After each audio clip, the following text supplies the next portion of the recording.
Hello, good morning students. पिछले class में हमने शक्ति की अर्थ और परिभाषाओं के बारे में विस्तार से चर्चा की। आज के क्लास में हम शक्ति के विभिन्न प्रकार के बारे में अध्ययन करेंगे। शक्ति के विभिन्न प्रकार की अगर बात की जाए तो अलग अलग विद्वानों ने शक्ति को अपने अपने प्रकार से परिभाषित किया है। इस आधार पर यानी अलग अलग विद्वानों ने जिस प्रकार से शक्ति को विभिन्न प्रकारों में बांटा है, उस आधार पर कुछ प्रमुख बिंदु हम ले सकते हैं जिनके आधार पर हम शक्ति के प्रकारों को देख सकते हैं। इसमें जो पहला बिंदु है वह है अन्यों के व्यवहार को परिवर्तित करने की दृष्टि के आधार पर शक्ति के प्रकार। तो स्टूडेंट्स देखिए, अन्यों के व्यवहार को परिवर्तित करने की दृष्टि के आधार पर शक्ति के तीन प्रकार बताए गए हैं। एक है बल, दूसरा है प्रभुत्व और तीसरा है चातुर्य। हम यहां एक एक करके देख लेते हैं। सबसे पहले बल। देखिए, बल क्या है? जब शक्ति का धारक बल का प्रयोग कर अन्यों के व्यवहार को अपने अनुकूल परिवर्तित कर लेता है तो शक्ति के इस प्रकार को बल कहा जाता है। यानी यहां पर अन्यों के व्यवहार को परिवर्तित किया जाता है, अपने अनुसार उसके दूसरे के व्यवहार को मोड़ा जाता है। किसका प्रयोग करते हुए? जब बल का प्रयोग करते हुए ऐसा किया जाएगा तो शक्ति का यह प्रकार क्या कहलाएगा? बल कहलाएगा। इसी प्रकार दूसरा जो प्रकार अगर देखें हम प्रभुत्व का, तो यहां देखिए कि जब शक्ति का धारक अपने आदेश की शक्ति के द्वारा आदेश देते हुए दूसरे व्यक्तियों या व्यक्ति समूह के व्यवहार को अपने अनुकूल परिवर्तित कर लेता है तो शक्ति का यह प्रकार प्रभुत्व कहलाता है। यानी प्रभुत्व का मतलब क्या हुआ? आदेश की शक्ति के आधार पर। बल में क्या था? बल के आधार पर अपनी शक्ति का प्रयोग कर रहा था, यहां आदेश के द्वारा अपनी शक्ति का प्रयोग कर रहा है, तो ये क्या कहलाता है? प्रभुत्व कहलाता है। तीसरा प्रकार चातुर्य। देखिए, जब शक्ति का धारक स्पष्ट रूप से अपनी इच्छा तो प्रकट नहीं करता है, वो अपनी इच्छा जाहिर नहीं करता है कि किस आधार पर वो अपनी इच्छा प्रकट नहीं करता है, लेकिन क्या करता है? वह विभिन्न प्रकार की युक्तियों, छल इत्यादि से क्या करता है? दूसरे के व्यवहार को अपने अनुकूल परिवर्तित कर लेता है। तो शक्ति का यह प्रकार क्या कहलाएगा? चातुर्य कहलाएगा। यानी चातुर्य के आधार पर वो अपनी शक्ति का प्रयोग करता है।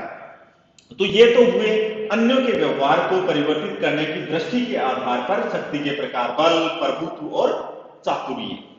नेक्स्ट, दूसरा जो आधार यानी औचित्य अनुचित्य की दृष्टि से शक्ति के प्रकार।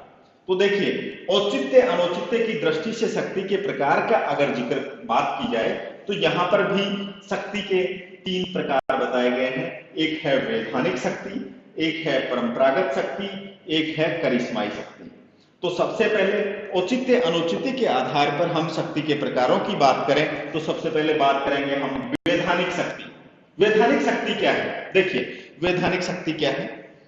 जब शक्ति का धारक शक्ति का प्रयोग वैधानिक ढंग से करता है, कानूनी ढंग से करता है, वैधानिक ढंग से करता है या कानूनी ढंग से करता है, तो शक्ति का यह प्रकार वैधानिक शक्ति या ये कहलाए औचित्यपूर्ण शक्ति कहलाता है। औचित्यपूर्ण शक्ति और वैधानिक शक्ति का एक ही बात है। तो इस प्रकार से शक्ति का यह रूप क्या कहलाएगा? वैधानिक शक्ति। यानी किसके आधार पर? विधानिक का आधार पर, वैधानिक आधार पर, कानून के आधार पर उचित तरीके से करता है शक्ति का प्रयोग, तो वो क्या कहलाती है? वैधानिक शक्ति कहलाती है। दूसरा परंपरागत शक्ति। जब शक्ति का धारक क्या करता है? शक्ति का प्रयोग, जब शक्ति का धारक शक्ति का प्रयोग परंपरागत मान्यताओं के आधार पर करता है। यानी परंपराएं ऐसी रही हैं कि लोग उस व्यक्ति का कहना मानते हैं, उसके अनुसार प्रभावित होते हैं। ये परंपरा पर आधारित होता है। फॉर एग्जाम्पल, जो राजशाही है, राजशाही में जो शक्ति है वो कैसी होती है? परंपरागत शक्ति ही होती है। यहां शक्ति का धारक क्या करता है?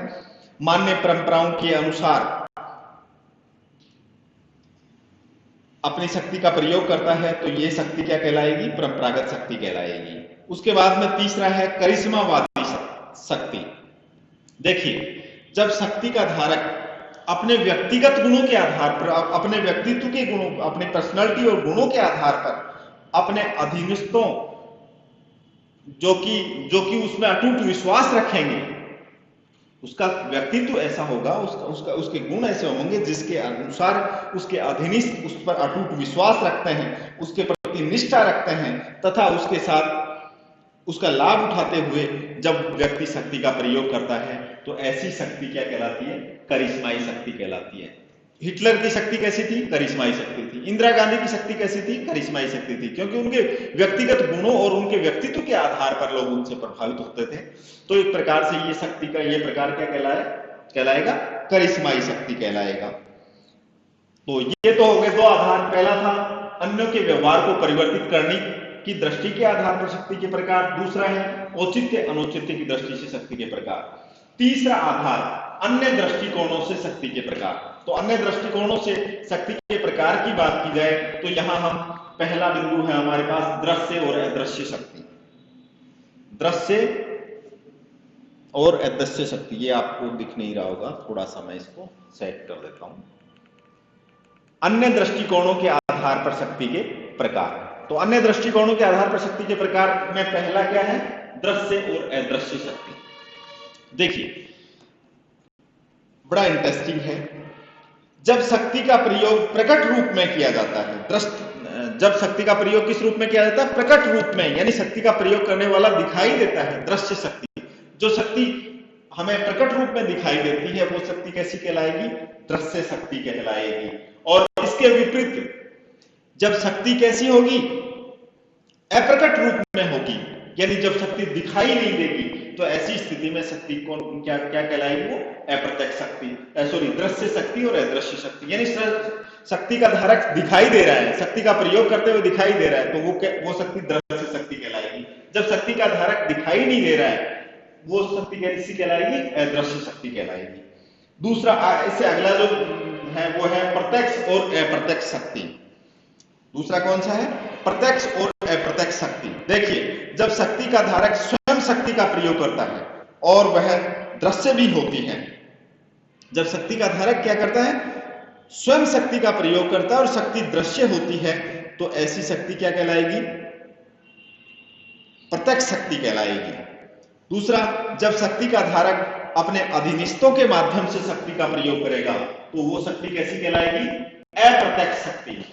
शक्ति का धारक खुद प्रयोग करता है तो प्रत्यक्ष शक्ति, और अपने अधीनस्थों के माध्यम से वो शक्ति का प्रयोग करता है तो वो शक्ति कैसी कहलाएगी?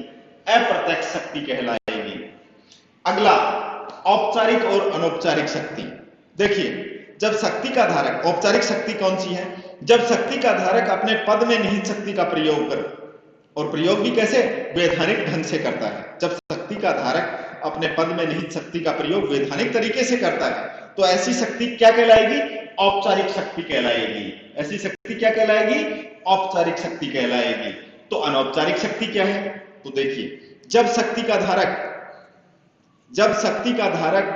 व्यक्तिगत संबंधों के आधार पर शक्ति का प्रयोग करता है, यानी व्यक्तिगत संबंधों की बात आ गई यहां, कानूनी दृष्टि से नहीं, व्यक्तिगत संबंधों के आधार पर जब शक्ति का धारक शक्ति का प्रयोग करेगा तो ऐसी शक्ति क्या कहलाएगी? अनौपचारिक शक्ति कहलाएगी। उसके बाद में नेक्स्ट है दमनात्मक और अदमनात्मक शक्ति। कौन सी है? दमनात्मक और अदमनात्मक शक्ति। देखिए जब शक्ति का प्रयोग धारक द्वारा अत्याचारपूर्ण ढंग से किया जाता है, शक्ति का धारक क्या करता है? अत्याचार करता है, तो शक्ति का ये रूप है वो कौन सा, या ये प्रकार कौन सा होगा? दमनात्मक शक्ति। जैसे क्रूर शासक द्वारा शक्ति का प्रयोग अत्याचारपूर्ण ढंग से किया गया तो ऐसा शासन क्या कहलाएगा? दमनात्मक शासन कहलाएगा। ऐसी शक्ति क्या होगी? दमनात्मक शक्ति होगी। अदमनात्मक शक्ति क्या है फिर? देखिए जब शक्ति का धारक शक्ति का प्रयोग अत्याचारपूर्ण ढंग से नहीं करता है, शक्ति का प्रयोग तो वो करेगा धारक, लेकिन वो अत्याचारपूर्ण ढंग से नहीं करता है, तो वो शक्ति अदमनात्मक शक्ति कहलाएगी। नेक्स्ट है संभाव्य शक्ति एवं वास्तविक शक्ति। देखिए ये भी एक इंपॉर्टेंट कॉन्सेप्ट है, यानी संभाव्य शक्ति क्या होगी? देखिए संभाव्य शक्ति में जब शक्ति का धारक शक्ति का प्रयोग की क्षमता रखता है, जब शक्ति का धारक शक्ति के प्रयोग की क्षमता रखता है परंतु शक्ति का प्रयोग नहीं करता है। क्षमता तो रखेगा शक्ति का, अपनी शक्ति का प्रयोग करने की क्षमता रखता है लेकिन प्रयोग नहीं करता उसका, तो वो शक्ति कैसी कहलाएगी? संभाव्य शक्ति। और जब शक्ति का धारक शक्ति का प्रयोग करता है तो वो शक्ति कैसी कहलाएगी? वास्तविक शक्ति। यानी जहां शक्ति की संभावना है लेकिन वो प्रयोग नहीं कर रहा, लेकिन जब वो अपना शक्ति का प्रयोग कर रहा है तो वो वास्तविक शक्ति कहलाएगी। उसके बाद में है एक पक्षीय, द्विपक्षीय एवं बहुपक्षीय शक्ति। जब शक्ति का प्रयोग एक पक्ष द्वारा किया जाता है तो ऐसी शक्ति एक पक्षीय शक्ति कहलाएगी। जब शक्ति का प्रयोग दो पक्षों के द्वारा किया जाएगा तो ऐसी शक्ति द्विपक्षीय शक्ति कहलाएगी। और जब शक्ति का प्रयोग बहुपक्षीय यानी बहुत सारे पक्षों के द्वारा किया जाएगा तो ऐसी शक्ति क्या कहलाएगी? बहुपक्षीय शक्ति कहलाएगी। नेक्स्ट, केंद्रीय, विकेंद्रीकृत और व्याप्त शक्ति। देखिए, केंद्रीय शक्ति कौन सी होगी? जब शक्ति का निवास एक केंद्र में निहित होगा। शक्ति कहां होगी? किसी एक केंद्र में निहित होगी, तो शक्ति का यह प्रकार क्या कहलाएगा? केंद्रीय शक्ति कहलाएगा। लेकिन जब शक्ति क्या कर दी जाए? विभिन्न केंद्रों में डिवाइड कर दी जाए, उसका विभाजन हो जाए, शक्ति का विभिन्न केंद्रों में निहित हो जाए, तो ऐसी शक्ति क्या कहलाएगी? विकेंद्रीकृत शक्ति। और तीसरी, जब शक्ति का प्रयोग तो होता है लेकिन कोई स्पष्ट केंद्र नहीं हो, जब शक्ति के प्रयोग का एक केंद्र दिखाई नहीं दे, शक्ति क्या हो? व्याप्त हो, अलग अलग केंद्रों में व्याप्त हो जो दिखाई नहीं दे। जब तो इसका मतलब ये हुआ कि जब शक्ति का स्पष्ट केंद्र दिखाई नहीं देता हो तो ऐसी शक्ति क्या कहलाती है? व्याप्त शक्ति कहलाती है। संपूर्ण शक्ति संस्था में बिखरी हुई रहती है। उसके बाद में नेक्स्ट है प्रादेशिक, राष्ट्रीय और अंतरराष्ट्रीय शक्ति। देखिए, सबसे पहले हम बात कर लेते हैं प्रादेशिक शक्ति की। जब शक्ति जिस भूभाग में निवास करती है एवं क्रियाशील रहती है उस भूभाग के क्षेत्र के आधार पर ये शक्ति बताई गई। एक तो किसी प्रदेश विशेष तक सीमित है तो प्रादेशिक शक्ति, एक राष्ट्र से संबंधित है तो राष्ट्रीय शक्ति, और अंतरराष्ट्रीय हो गई तो वो अंतरराष्ट्रीय शक्ति कहलाएगी। और उसके बाद में लास्ट जो आधार यहाँ हम आपको दिखाई दे रहा है वो है निम्न, मध्यम और महाशक्ति। देखिए, शक्ति के इन प्रकारों की कल्पना राज्यों की पारस्परिक तुलनात्मक शक्ति के रूप में की गई है। यानी वो राज्य जिनकी शक्ति अत्यंत न्यून है वो निम्न शक्ति कहलाते हैं, वे राज्य जिनकी शक्ति अत्यधिक है, असीमित है, वो महाशक्ति कहलाते हैं, और वे राज्य जिनकी शक्ति न तो बहुत ज्यादा व्याप्त है, न तो बहुत ज्यादा स्ट्रॉन्ग है वो, और न ही बहुत ज्यादा कम शक्तिशाली है, बीच के जो राज्य हैं उनकी शक्ति मध्यम शक्ति के रूप में उनको चित्रित किया जाता है। तो इस प्रकार से शक्ति के विभिन्न प्रकारों को आपने आज की क्लास में विस्तार से देख लिया है।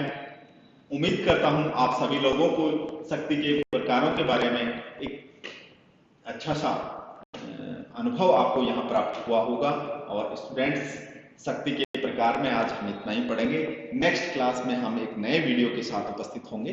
धन्यवाद।